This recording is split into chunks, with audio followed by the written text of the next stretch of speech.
जीभरे गोटिए लवंग रखी 7 थर कहीदिंतु से झीर नाम। ग्यारंटी देउची से झील आपे आपे पटिजिब, निजे आसी आपण को भल पाउची बोली कहिब।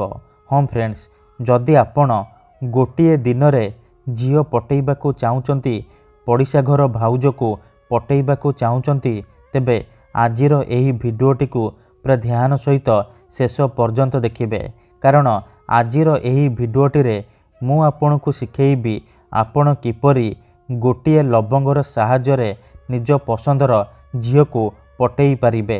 विवाहिता नारी को निज बसरे करी ताठारु निजर मन मुताबक काम हासिल करि पारिबे।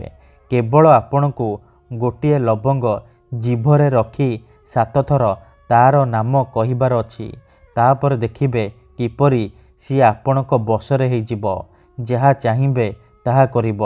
नमस्कार फ्रेंड्स, ओडिया फंडा चैनल को आपण मानकु स्वागत। लवंगर एही वशीकरण को प्रयोग करी हजार हजार लोक माने लाभवान होइचंती। निज पसंदर सुंदरी सुंदरी झील बा पड़िशा घर सुंदरी भाउज को मुहूर्तक भितरे पटेई पारिचंती। जदि आपण भी निज पसंदर झील को पटेई पारुनाहांती, विवाहिता नारी को पटेई पारुनाहांती, तेबे मात्र थरे मो कथा मानी जीभरे लवंग रखी तार नाम कहीदिंतु। ग्यारंटी देउची से झील आपणक प्रेमरे दीवानी होइजिब। विवाहिता नारी निजे फोन करिकी घर को डाकिब, जहा चाहिबे ताहा करिब, कोनोसी प्रकार बाधा देब नाही। काहेकि ना केते थर एमिति हेइथाय कि आमे जेउ झील को भल पाऊ सीए आमको भल पाएनी, अन्य काहाकू भल पाए, आउ आमे ता पछरे गोड़े गोड़े निजर सबु समय सारी देउ, किंतु से झील को पटेई पारुनु। जदि आपण भी एहीपरि परिस्थिति रे पड़िचंती, जेते चेष्टा कले मध्य निज पसंदर झील को पटेई पारुनाहांती, तेबे मो कथा मानी जीभरे लवंग रखी 7 थर तार नाम कहीदिंतु। ग्यारंटी देउची से झील निजे आसी आपणक सहित कथा हब, नहेले आपण को फोन करिब। आपणक प्रेमरे एमिति दीवानी होइजिब कि आपण को छाड़ी गोटे मुहूर्त भी रही परिबनी। एही वशीकरण साहाय्य रे आपण सासु नणंद दियर भाउज काहाकू भी निज बसरे करि परिबे, ताठारु निजर मन मुताबक काम हासिल करि परिबे। ठीक अछि, तेणु जदि आपण झील पटेइबाकू चाहुचंती, विवाहिता नारी को पटेइबाकू चाहुचंती, तेणु मोर आपण मानकु अनुरोध कि आपण भिडियोटी को पूरा ध्यान सहित शेष पर्यंत देखिबे। अधारू छाड़िकी पलैले आपण किछि भी बुझी पारिबेनी, परे कहिबे गुरुजी आपणकर वशीकरण काम करूनी।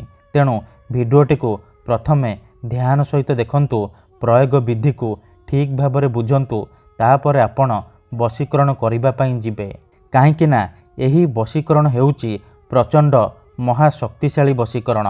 जी भी एहाकू करिछि सफल होइछि। तेणु आपण भी विश्वासर सहित मात्र गोटिए थर लवंग जीभरे रखी 7 थर झीर नाम कहीदिंतु, तापर देखिबे किपरि से झील आपणक आड़को आकर्षित हेबाकू लागिब, आपणक प्रेमरे दीवानी होइजिब, जहा चाहिबे ताहा करिब।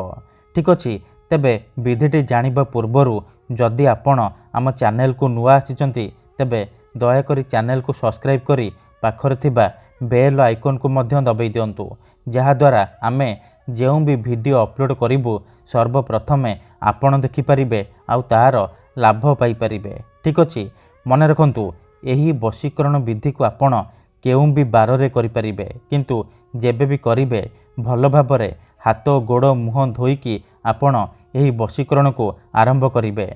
प्रथमे आपण कोन करिबे, गोटिए लवंग आनिबे, से लवंग को डाहाण हाथरे मुठेईकी धरिबे, तापरे आखि बंद करिकी सेई झियो बा महिला को मने मने भाबिबे, तार मुह को निज मनरे भाबिबे, तापरे एही मंत्र को 7 थर पढ़िबे।